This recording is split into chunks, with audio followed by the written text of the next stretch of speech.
మణిపూర్లో జరుగుతున్నది ఏంటి?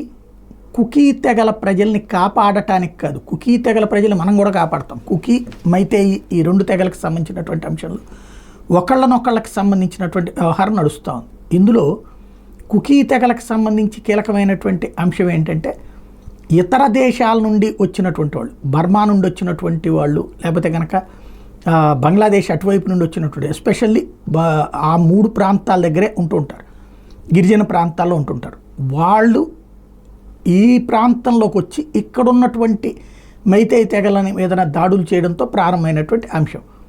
అది తెగల మధ్య పోరాటం కింద నడుస్తుంది.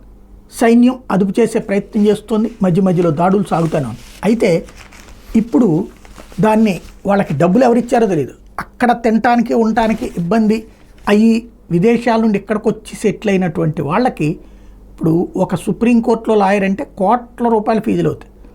సుప్రీంకోర్టు లాయర్ ద్వారా ఇప్పుడు ఏకంగా సుప్రీంకోర్టులో మణిపూర్ అంశం మీద పిటిషన్ వేసి సిబిఐ దర్యాప్తు ఆపమని, అందులో మణిపూర్ ఘటన మీద కేంద్ర ప్రభుత్వం, మోడీ ప్రభుత్వం ఏం చేసింది, సిబిఐ దర్యాప్తు కాదు, ఇప్పుడు ఆ దర్యాప్తు ఆపమని, అంటే దర్యాప్తు జరిగితే అసలు విషయం బయటపడిపోతుంది. కాబట్టి ఆపమని సుప్రీంకోర్టు దాకా వెళ్ళారంటే వీళ్ళ వెనకాల ఎవరున్నారు అన్నది అర్థం చేసుకోవాలి, ఆలోచించాల్సి ఉంది.